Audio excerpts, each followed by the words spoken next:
magiging 13 na sila. Kasi tumawid na ng bakod si Senator Joel Villanueva.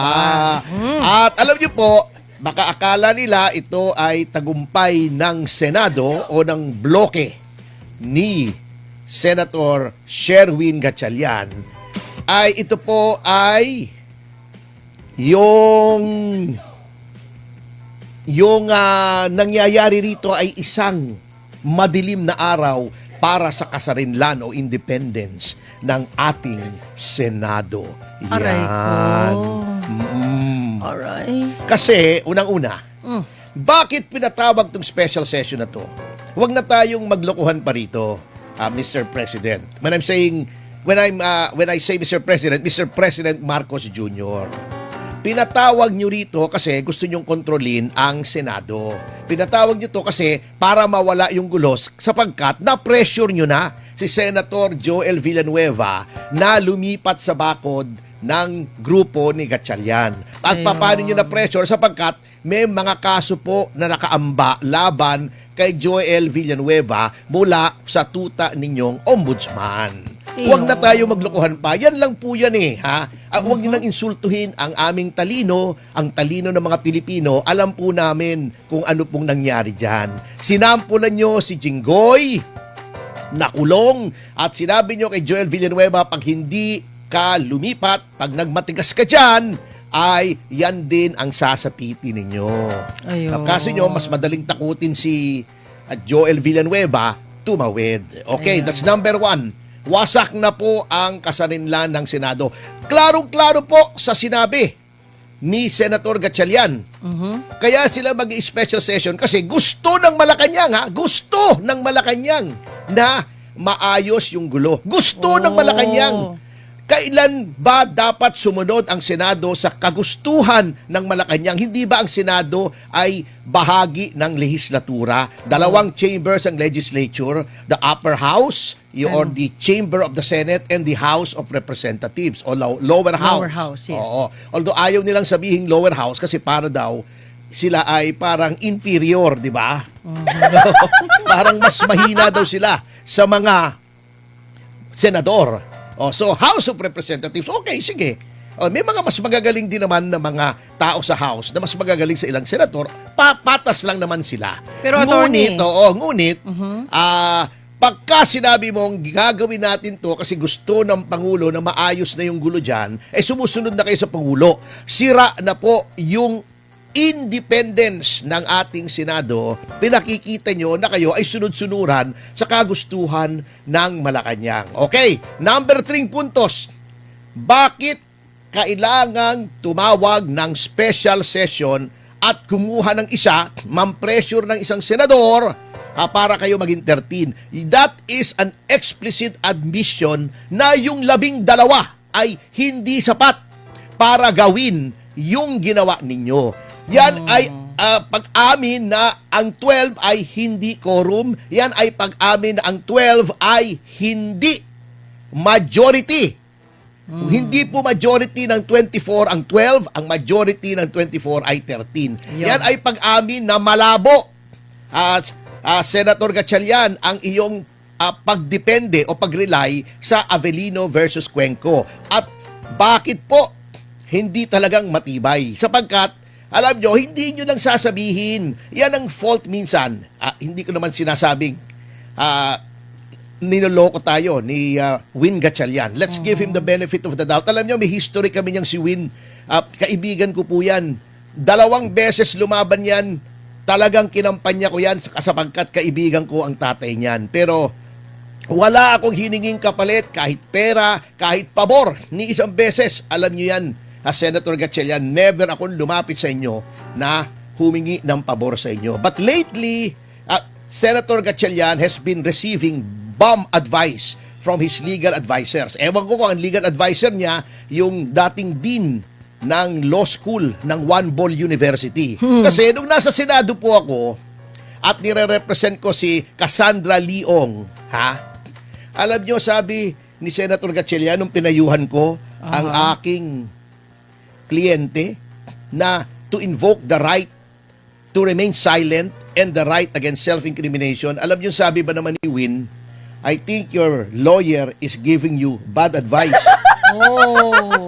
Paano naging bad advice yung rights ng Constitution? So ako, sumama ang loob ko kasi alam kong kaibigan ko siya, ayoko namang mang-away doon at nakakahiya naman, senador siya. I wrote him a 5-page letter. Sabi ko, Win, alam mo, mahal kita, kaibigan kita, pero huwag kang makikinig kung kani-kanino. Eto, pinakita ko sa kanya lahat ng batas, lahat ng desisyon ng Korte Suprema na nagsasabing the right against self-incrimination and the right to remain silent is available sa lahat ng proceedings, maging kriminal, maging civil, maging administrative, at pati na sa Senado. Ayun.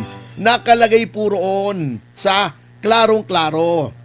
Kaya tumawag sa akin yung kanyang staff, sabi ni staff niya, Kanong sabi? si Ana yung pangalan. Sabi ni Senator, sorry daw. Sabi ko, pambihira naman siya eh. Ako, kailangan pa ba naman sabihin niya in public? Pero that being as it is, etong advice na ito ay mali na naman para sa akin. Yung reliance sa Avellino versus Cuenco, yan ang sinasabi ko nga na ang batas, hindi ko po sinasabing kapag ikaw ay hindi abogado ay hindi mo alam ang batas. Meron ngang mga abogado hindi alam ang batas eh. Katulad ni Representative Luis. Di ba? Grabe na yan. Di ba? Kasi napakapangit nga. Nung mga sinasabi niya tungkol sa batas. Kala ko madilim yung batas. At kaya po ko nga, si Representative Sendanya, tabingi ang pangangatuwiran. Ala. Ayun na. Oo. Kasi nga, ang batas po, pinag-aaralan po talaga yan. Mahirap. Hindi ko nilalait yung mga hindi abogado. Kasi, we have to admit, parang ako, pagka sinabi, ako nakapag-aral tayo, di ba? Graduate tayo ng law. Pero pag sinabi mo sa akin, pare, drawing ka nga ng plano ng bahay. Malabo. Ba, hindi pwede. Maguguho yung bahay na yun. Parang flood control project yun, no? Di ba? Oo naman. Kasi, hindi ko kaya. Bagamat nakapag-aral tayo, medyo metalino naman tayo ng konti, hindi natin kaya, hindi natin linya yon. Yung batas, mahirap po yan. Yung Avellino versus Cuenco, very tricky yan. Kasi unang-una, that was decided under the 1935 Constitution na iba yung wordings kung ano yung majority. Number 2, sinabi na mismo ng Korte Suprema doon sa Avellino versus Cuenco na etong kasong to is dependent on the peculiar circumstances of the Senate at the time. Ano yung peculiar circumstances?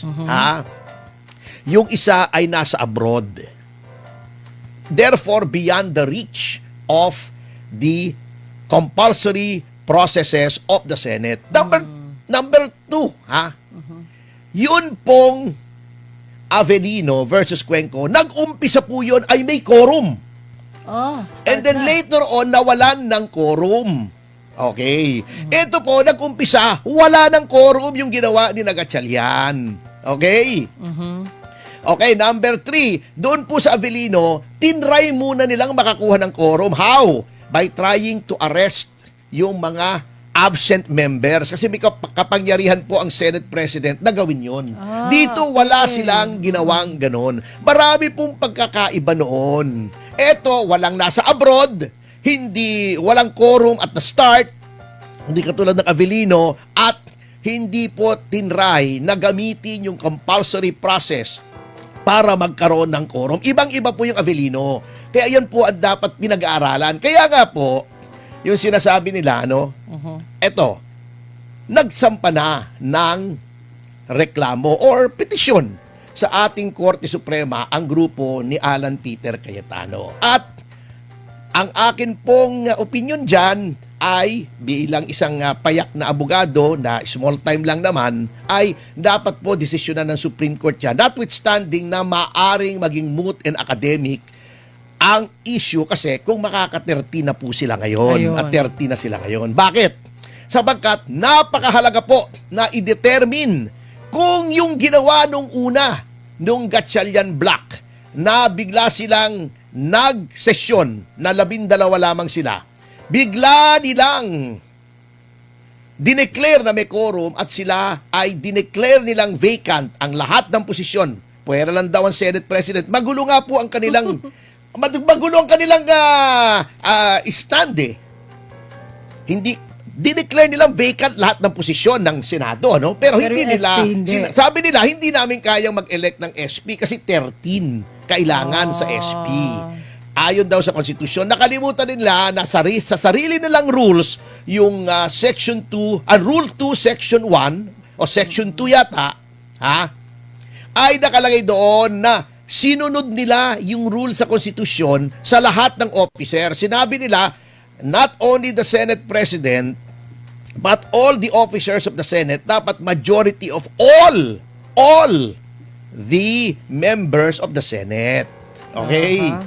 O kaya, yung pagiging acting president ay questionable yun. Bakit? Okay, sabihin mo ng valid. Assuming without conceding na valid yung sinasabi na vacant ang lahat, ang Senate President ay hindi makadischarge ng kanyang function kasi wala siya ron. Di ba? Anong rule